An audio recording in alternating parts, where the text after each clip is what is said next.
Israel reconoció que hubo errores, esto luego de un ataque a un convoy de ambulancias en Gaza que terminó con 15 trabajadores de emergencia fallecidos. Las imágenes dan cuenta de cómo estos vehículos iban con sus balizas encendidas, mientras sigue aumentando la cifra de muertos en la franja.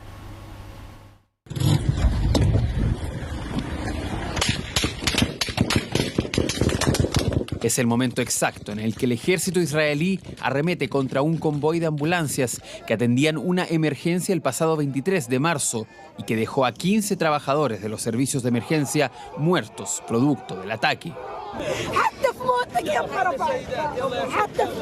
Luego de que el video del ataque fuese publicado por el New York Times, las fuerzas de defensa israelí reconocieron que se equivocaron en los antecedentes entregados, donde dijeron que el convoy no estaba con balizas, donde había un auto de Hamás que fue interceptado por soldados israelíes. Ahora se ha abierto una investigación, pues acusa un encubrimiento del ejército de Israel. No debería ser necesaria la indignación mundial para que se reconozca la verdad. La verdad siempre estuvo presente. Los médicos de la Media Luna Roja Palestina llevaban su emblema, sus uniformes y conducían ambulancias claramente señalizadas con todas las luces de emergencia encendidas. Ahora la Media Luna Roja Palestina exige una investigación internacional independiente. Luego del fin de la tregua entre Israel y Hamás, los ataques en Gaza se han retomado y día a día la cifra de muertos asciende. Según el Ministerio de Salud de Gaza, controlado por Hamás, más de 50.600 personas han muerto desde el inicio del conflicto en 2023. En tanto, en Israel siguen las protestas contra el gobierno de Benjamín Netanyahu y lo que acusan su nulo esfuerzo de traer de vuelta a los rehenes que siguen bajo la custodia de Hamás.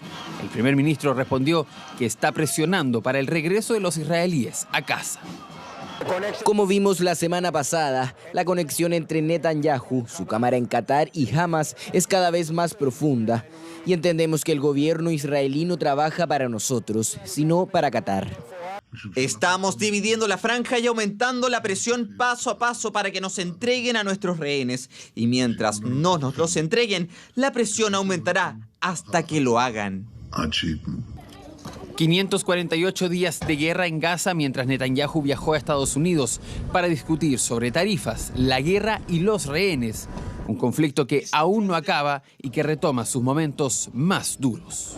Salgamos un poco de nuestro país por la polémica que persiste en Colombia días después de que Carlos Leder, el número 2 del cartel de Medellín en la década de los 80, quedara en libertad aparentemente por un error de las autoridades de la época. Los familiares de las víctimas de la guerra contra el narcotráfico de esos años ahora estudian formas de que el otrora socio de Pablo Escobar vuelva a responder ante la justicia. Don Carlos, regálenos una declaración. Solo una declaración, don Carlos. ¿Cómo se siente en este momento? ¿Ya mejor? ¡Viva Colombia! Quien fuese uno de los principales socios de Pablo Escobar y ex capo del cartel de Medellín salía de esta forma de la Dirección de Policía Internacional de Bogotá. Un Viva Colombia fue su forma de celebrar su libertad. Para los familiares de las víctimas de la guerra contra el narcotráfico, una afrenta. Para él y su defensa, un dictamen justo luego de décadas en prisión en Estados Unidos. He retornado a hablar con los comandantes de las fuerzas militares de Colombia. El señor Leder hacía parte de la cúpula del cartel de Medellín. El último viernes de marzo, Carlos Leder había sido arrestado por las autoridades colombianas a su llegada desde Alemania, donde vivía en libertad. Tenía una orden de captura pendiente. Nos sorprende mucho lo que pasó. No le había dicho a su familia que venía. Supongo que venía a darle una sorpresa a sus hijos o a sus nietos que todavía están en Colombia o a algunos de sus familiares que todavía viven en Colombia o a reencontrarse con su país. Un descuido de las autoridades colombianas que nunca le pidieron a Estados Unidos que lo deportaran. Cuando fue sentenciado en la década de los 90, permitió que una jueza determinase que los delitos prescribieron. Se manda un muy mal mensaje a los colombianos, a los que trabajan, a los que salen todos los días a luchar por sus familias, de que un criminal de ese calibre pues se sienta tan libre y tan impune para llegar insolentemente a Colombia como si no hubiera hecho nada. Tuve la suerte, por aquello de la integridad, de la honestidad y de la credibilidad, de dar con grandes financistas que conocí en Europa, en las Bahamas, en Centroamérica, en Belice. Y esa es la gente con que he hecho mis grandes negocios, ¿sí? Todo tipo de negocios, de aviación, negocios de bienes, de propiedades. Este es Carlos Leder en la década de los 80, cuando era amo y señor del comercio de drogas a Estados Unidos como integrante del cartel de Medellín. Mucho antes, en los 70, había vivido y delinquido en Norteamérica.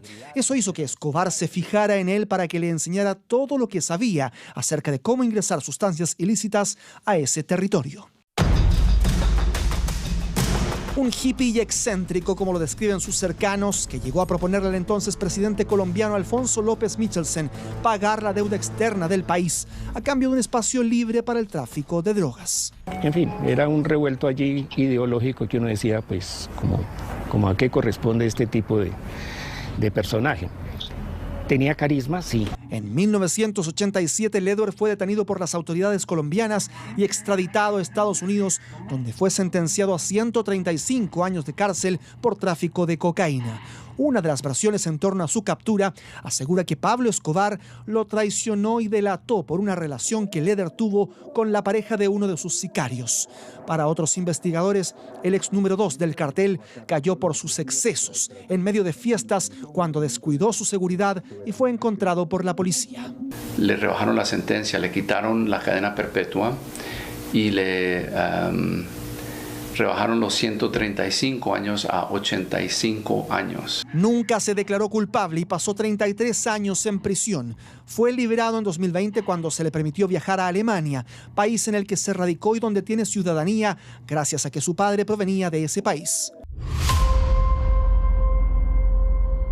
Pero es que no se trata de un asunto de perdón. Si hubiera por lo menos, uno perdona cuando ha habido un ejercicio de justicia. Y pues las víctimas pueden interponer acciones de pronto simbólicas donde haya un proceso de perdón, de reparación, de verdad, que me parece importante. Ahora y después de décadas, Carlos Leder caminará por las calles de Colombia causando indignación entre quienes sufrieron la violencia y el terrorismo que se vivió en ese país, en medio de la lucha contra el crimen organizado. Algunos expertos advierten que diversos crímenes de policías y jueces cometidos por el cartel de Medellín podrían reabrirse llamando a declarar a Carlos Leder. Todo indica que aún en libertad, su historia podría ser revisada. ¡Viva Colombia! Corvo 6649, confirme si recibe. Chilevisión Noticias presenta la caída del avión Fach en Magallanes. Tenía 32 fallas, de las 32, 12 fallas dejaban al avión fuera de vuelo y de Santiago dijeron de buena nueva. ¿Accidente o negligencia? Fueron 2 tubitos así, de un líquido donde decían que había ADN de mi hijo. Y un sobre con cabellos es todo lo que recibimos. Lunes, 22:30 horas.